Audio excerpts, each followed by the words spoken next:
Hey guys, what's going on? John here from What's Spinning, here tonight to chat about this new Angel Olsen album, All Mirrors. Angel Olsen is a St. Louis-based singer-songwriter whose early days I don't want to say I wasn't a fan of, but I didn't really get the hype at the time. 2012's Halfway Home was a little bit of an alright album. Tracks like The Waiting definitely stuck with me.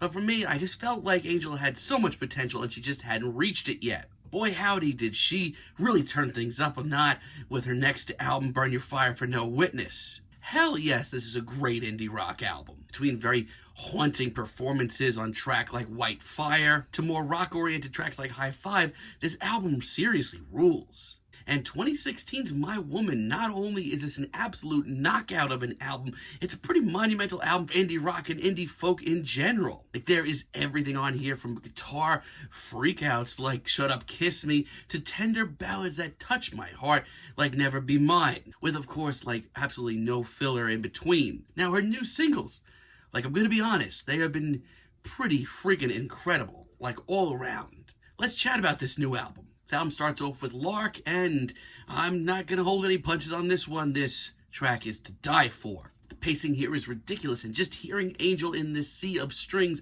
is just beautiful. It's emotional, and hearing Angel's absolutely gigantic vocals amongst this vast atmosphere is something in itself. And the way that this track builds, like, I can't help but get caught up in the sweeping emotions of this track. Like, honestly, I can barely even put it into words.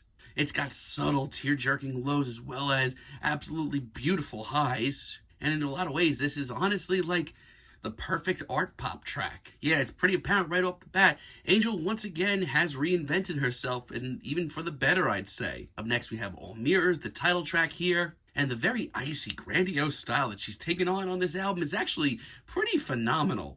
It just makes Angel Olsen as a whole just seem larger than life. And time after time, it's the pacing on some of these tracks that really sell this album. Here, she actually, to be perfectly honest, seems completely otherworldly. And when the synths wash their way in, this track absolutely transcends. To mention, we do have Angel's slightly more mysterious approach to songwriting here, which is actually adding a whole lot. And that instrumental break where all these strings come crashing in is an absolutely divine moment. On the other hand, Spring is a very charming little ballad. It's got this sort of singer-songwriter vibe that I thought that Angel had kind of moved on from, and to be honest, I didn't expect to hear it here, but I'm glad that it is here. But even though this track does have a sort of throwback singer-songwriter vibe, the very pristine production almost gives this a futuristic feel to it. And Angel's lyrical performance here is so tender, so sweet. I love this track so much. Impasse, on the other hand, keeps me on my toes in a big way. The iciness of this track and just how chilling it is overall is overwhelming at times. But this track is just so incredibly beautiful and lush. And as far as vocals go, call me crazy, I think there's some of the best of Angel's here. There's also a great subtleness to this track that is just really charming as well. Like, yeah, this track moves at a slow pace, but everything has meaning to it. For a deep cut, this track is absolutely wild, and when everything explodes halfway through, to be perfectly honest, it's like one of those chilling moments on this album. Summer also is a really cool sound. I love the very subtle 80s throwback vibe that we get here.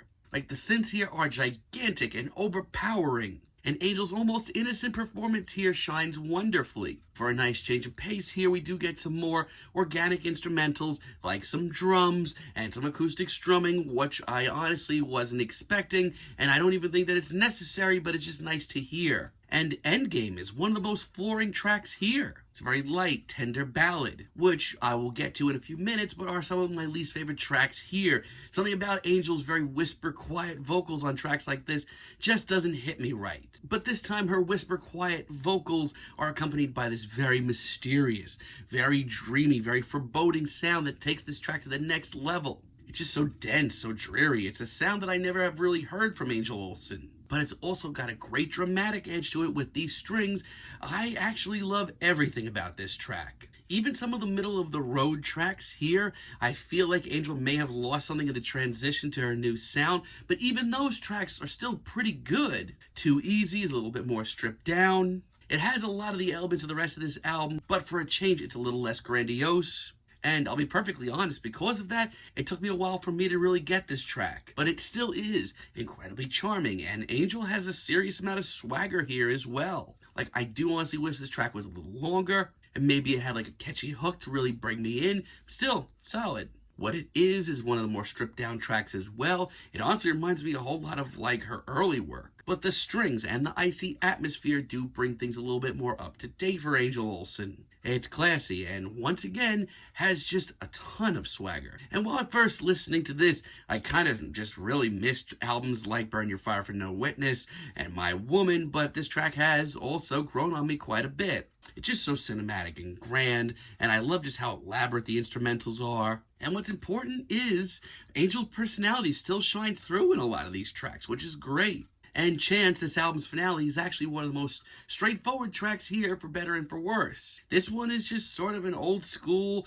piano ballad. And it's decent, not terrible, but certainly decent. The atmosphere is nice. The instrumental is pretty sweet as well. I don't know what it is here. I'm not that crazy about Angel's performance. Something about this track just does not come off as organic for her. As a matter of fact, it kind of comes off like a cover, and for some reason, I just can't get around that. Don't get me wrong, she still performs it very well. But I just don't feel like it belongs on this album, more like a B-sides compilation. It's still a very sweet finale, though. Now, I'm sorry, I know a lot of people really love New Love Cassette, but I am not one of them. As a matter of fact, I really find this track insufferable and pretty damn boring. Here, all of the synths that have given this album these very epic vibes are just like out the window, and all of a sudden we're just getting these very woozy synths in their place, and they just become laborious. Like, yeah, her vocals are great, but when are they not?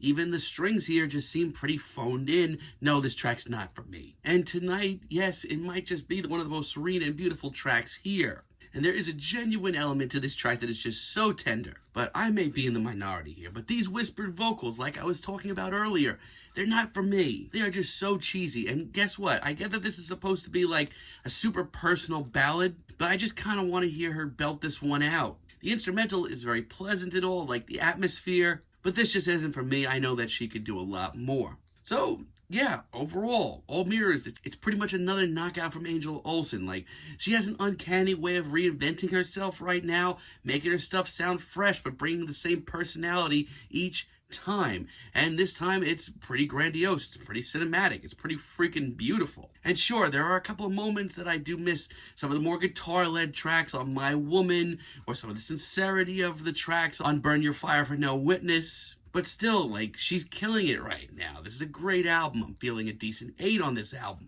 But let me know what you guys think down below. If you liked the video, be sure to give us a like, give us a subscribe, and let me know down below what you would like for me to chat about in the future. Until next time, have a good day, guys.